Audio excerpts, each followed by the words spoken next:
Nearly 4 in 10 African American children are living in poverty, while 58% of African American youth are now not employed.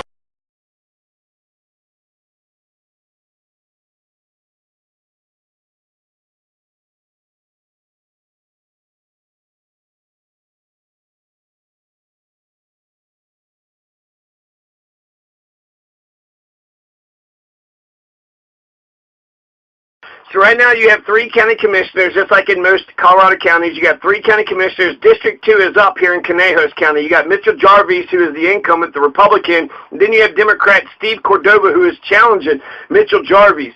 So who's going to win? This Mitchell Jarvis or Jarvisi, this Jarvisi, or Steve Cordova? Steve Cordova, the Democrat challenger, going to win? Or is the Mitchell? I don't know anything about Mitchell. He never called me back, so I didn't defend that Lucero up in Alamosa running for assessor because he never called me back, you know. You're not calling people back. Doesn't seem like you're really representing anybody but your own goddamn self. So Steve Cordova is the only person I know since he's defined. I will vote for Steve Cordova for the Conejos County Commissioner. And here's a little bit about Steve Cordova. He's not a perfect candidate, not by a long shot, but he's got a lot of great qualities, okay? So he's lived in Conejos County for 52 years. He's Conejos County through and through. He is living in Manassas. You drive to Manassas at the end of a long dirt road. There's some pieces of gravel that makes the long dirt road, you know, slippery as hell, but it goes to about a dozen houses or so. It's at the edge of town, the edge of Manassas. At the base of a mountain, he owns 30 acres. And there he has a quaint house, a garage, and a driveway that actually probably has more gravel on it than the entire city county road that was going to his house. Steve Cordova's modest house blends in with the surrounding community. He's not above Manassas. Steve Cordova is Manassas. Not even Steve Cordova has a paved road. Not even Michael Young has a paved road. Well, shit, what are these damn politicians doing? Roads at the very least. Get us some fucking roads. You're not building any hospitals. You're not building any schools. You're not building any, gymnasiums. Get us the damn roads. What the hell? People got to drive to get to here, to get to there. How are people supposed to get jobs in commerce and capitalism? Jesus Christ. Farmers, rural areas, we need some motherfucking roads. Roads, it should be, even Scott Honeycutt was in favor of roads. So Steve Cordova, he says a lot of good things about himself, and I'm prone to believe the things that a person says they believe about themselves, so he believes he's a man of his word. So when Steve Cordova says he's going to do something, he believes it and he means it. And he will, when it comes to getting the gymnasium, that's the big thing with Steve Cordova. He's got a lot of different issues, but the gymnasium, the recreation center, a central location to have meetings.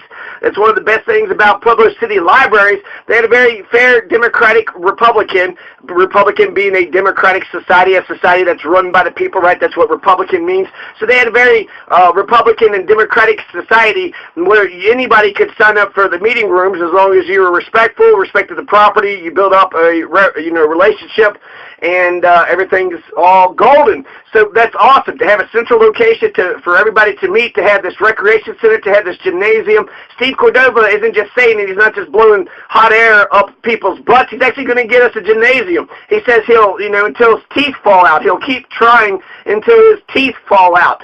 So he goes out strong, and he gets it like a real man. Steve Cordova is a man of his word. He's a real man. He's a leader. He points out that there's a roping arena, but not, that's for cowboys. Not everybody is cowboys. What about everybody else? When it comes to working with the other 2 Conejos County commissioners, Steve Cordova is confident he'll be able to work with them and, get them to listen. Hey, Steve Cordova knows what the hell's up. Pay attention, you other 2 county commissioners. So he's the new man in town, and his vote, I guess they could try to do majority wins. 2, beats 3.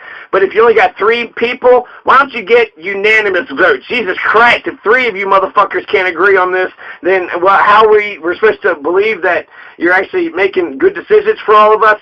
So I want at least those 3 people to have unanimous decisions. When it's not unanimous, get the people to weigh in. So Steve Cordova, he has a trash company. He's got a corporation, a successful trash company. I think he said he had 2,000 customers. This county is only 8,300. So that means he's got 1/4 of the county, or the households are, at least 1/4 of the county are his customers. So he's a job creator. He's got 4 employees with his Manasseh trash company. He's got this trash company, Manasseh. He's successfully started this company, pulled himself up by his own bootstraps. So this is perfect. Steve Cordova is a Democrat, but he already looks and talks and walks like a Republican. The Republican establishment must look at Steve Cordova as a complete nightmare. Even though Steve Cordova calls himself a Democrat, they think of him as different, but they can't, and that's why they can't beat him. He's just like them. So Steve Cordova, at least on 2 main issues when it comes to the Republicans, he is very similar in terms of being pro-corporate. He started a business, so therefore if he could do it, everybody could do it, right? Whether that's true or not. And in terms of extending Richard Nixon's failed 1971 war on drugs, but not in terms of adopting LBJ's war on poverty. So he believes in Nixon's war on drugs, but he hasn't said anything about a war on poverty. So, that's why he's the local Republican Mormon establishment's nightmare around here in Conejos County. Conejos County is run by the Republican Mormons, and this Democrat, who may be Mormon, there's a Catholic or a Christian church over there, and in fact, Manasseh is a very creepy town. Drive through Manasseh, and whether they're going to church or not, it just feels like it's the lottery. At any moment, at any time, they're going to pick somebody to stone, and they're going to stone them for the rain gods, So Steve Cordova, he lives in Manasseh. I don't know if he's probably a Christian, right? Most folks are Christians. So the Mormons, though, I don't know if there's a distinction between that or not, but I heard that they're the ones who run Conejos County. So if he's Christian, if he isn't Mormon, then that's a similarity too. He's very similar to the Republicans. However, Steve Cordova, what little difference that Steve Cordova represents, for whatever reason, Steve Cordova picked the Democrat Party because, perhaps his father was a union man. That's enough for me. He talks about being progressive. He talks about moving forward. He talks about improving things. He understands that we need to move forward. He believes in progress. Steve Cordova has progress written on all of his political signs. So he wants to make things better. Well, that's different. Republicans like things to just stay right, right same as it is. No changes, no new nothing. Change is inevitable. So if actually you're stopping change, you are changing things. If I want to plow a field and raise some, garden and then pick that garden and eat it and you stop that, well, you're a piece of shit now, aren't you? So I don't know what kind of fucking idiot wouldn't be a scientific and logical progressive if you ever thought these issues through. And can anybody really argue that the direction that we as a society need to go is backwards and downwards? Get the hell out of here. Yeah, right. Conejos County needs to progress forward and move up and up and up scientifically, logically, economically, not go down, not go backwards. What the fuck? So Conejos and Castillo County, they love to battle it out for who is the poorest county of the 64 in Colorado. Sometimes it's Conejos County, sometimes it's Castillo County.